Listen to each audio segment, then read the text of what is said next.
প্রিয় শিক্ষার্থী, exam BD চ্যানেলের পক্ষ থেকে সকলকে জানাচ্ছি শুভেচ্ছা অভিনন্দন। আজকের ভিডিওটি আপনাদের 19তম শিক্ষক নিবন্ধন পরীক্ষা সার্কুলার সম্পর্কে।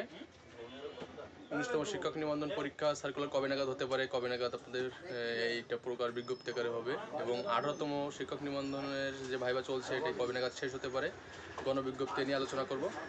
তো ইতিমধ্যে কিন্তু 18তম শিক্ষক নিবন্ধনের বিভিন্ন পর্যায়ে ভাইবা হয়ে গিয়েছে এবং এখনও ভাইবা চলছে, রানিং আছে। কিছু কিছু সাবজেক্টে ভাইবা হয়েছে, কিছু কিছু সাবজেক্টে হয়নি। কলেজ পর্যায়ে বাকি রয়েছে, স্কুল 2 পর্যায়ে শেষ হয়েছে, স্কুল পর্যায়ে চলমান, এবং আগামী 2 মাস ধরে এই ভাইবাটি অনুষ্ঠিত হবে। অর্থাৎ আগামী জানুয়ারি ফেব্রুয়ারি নাগাদ এই ভাইবাটি শেষ হতে পারে, এবং তারপরে মার্চেই আপনারা পাবেন গণবিজ্ঞপ্তি, ষষ্ঠ গণবিজ্ঞপ্তি। এই গণবিজ্ঞপ্তিতে প্রায় 80,000+ পদ নেওয়া হবে। এরপরে আপনাদের যে 19তম শিক্ষক নিবন্ধনের এটা কবে নাগাদ হতে পারে, 19তম শিক্ষক নিবন্ধনের যে আপনার প্রিলি পরীক্ষা, এটা বিজ্ঞপ্তি 3 মাস পরে অনুষ্ঠিত হবে। বিজ্ঞপ্তি দিবে জানুয়ারির শেষের দিকে আশা করি, আমি যেটা সংবাদ পেয়েছি জানুয়ারির মধ্যেই হবে, 15 তারিখের ভিতরে। এবং এই 19তম শিক্ষক নিবন্ধনের সার্কুলারটি আপনাদের এবার একটু পরিবর্তন হবে, যেহেতু 18তম শিক্ষক নিবন্ধনের সময় এটা আপনারা প্রায় 14 লাখ প্রার্থী, 18 লাখের মতো আবেদন ছিল।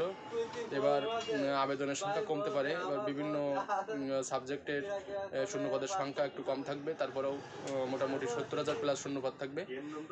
যেহেতু অন্যান্য চাকরি পরীক্ষাগুলো খুবই দ্রুত অনুষ্ঠিত হতে যাচ্ছে এবং সকল চাকরি পরীক্ষাগুলো ইতিমধ্যে শেষ করার জন্য নির্দেশনা দেওয়া হয়েছে, এবং সকল নিয়োগ বিজ্ঞপ্তিগুলো যেগুলো ছিল সেগুলোর পরীক্ষা শেষ করার জন্য একটা বিজ্ঞপ্তি প্রকাশ করা হয়েছে, যাতে আপনাদের এই চাকরি পরীক্ষাগুলো 2025 সালের জানুয়ারি ফেব্রুয়ারির মধ্যে শেষ হয়ে যায়।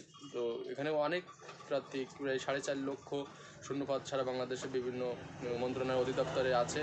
প্রাইমারি হাই স্কুল এগুলো আলাদা, বিভিন্ন মন্ত্রণালয় অধিদপ্তর থেকে শুরু করে বিভিন্ন যেসব আপনার প্রশাসনিক পদগুলো, সেনাবাহিনী, পুলিশ, বিজিবি, তারপর অন্যান্য যেসব পদ আছে, এগুলোতে কিন্তু প্রচুর সংখ্যক লোক নিয়োগ দেওয়া হচ্ছে এবং হবে আগামীতে। আপনারা জেনে রাখুন, কাস্টমসের যে পরীক্ষাগুলো আপনাদের হয়েছে, এগুলো সামনে যে বিজ্ঞপ্তিগুলো আছে, পরীক্ষা হয়ে যাবে খুব তাড়াতাড়ি, 1-2 মাসের মধ্যেই খুব তাড়াতাড়ি এই পরীক্ষাগুলো আপনাদের অনুষ্ঠিত হয়ে আপনার নিয়োগ বিজ্ঞপ্তি এগুলো আরও কিছু কিছু পাবেন আপনারা সামনে। যেমন এখন আপনার বেনাপুর কাস্টমসের নিয়োগ বিজ্ঞপ্তি হবে, ঢাকা কাস্টমস, আইসিডি কাস্টমস এবং কর্মীটোলা কাস্টমসের নিয়োগ বিজ্ঞপ্তি, এবং খুলনা কাস্টমসের পরীক্ষাটি এখনও আটকে আছে। খুলনা কাস্টমস পরীক্ষা হবে, রংপুর, চট্টগ্রাম বিভিন্ন কাস্টমস পরীক্ষাগুলো এখন হবে আপনাদের। খুব তাড়াতাড়ি বিজ্ঞপ্তি আকারে প্রকাশ করা হবে আপনাদের পরীক্ষার শিডিউল। তো 18তম শিক্ষক নিবন্ধনের এই রেজাল্টের পরেই আপনারা পেয়ে যাবেন 19তম শিক্ষক নিবন্ধনের যে বিজ্ঞপ্তি, এটা আপনারা আবেদন করতে পারবেন আগামী জানুয়ারির শেষের দিকে। তো যতটুকু সংবাদ পেয়েছি এই ছিল আজকের আপডেট। ভিডিওটি কেমন লাগলো অবশ্যই জানাবেন, ভালো লাগলে চ্যানেলটি সাবস্ক্রাইব করে আমাদের সঙ্গে থাকবেন। পরবর্তী আপডেট আসলে অবশ্যই আপনাদেরকে জানিয়ে দেওয়া হবে। ধন্যবাদ।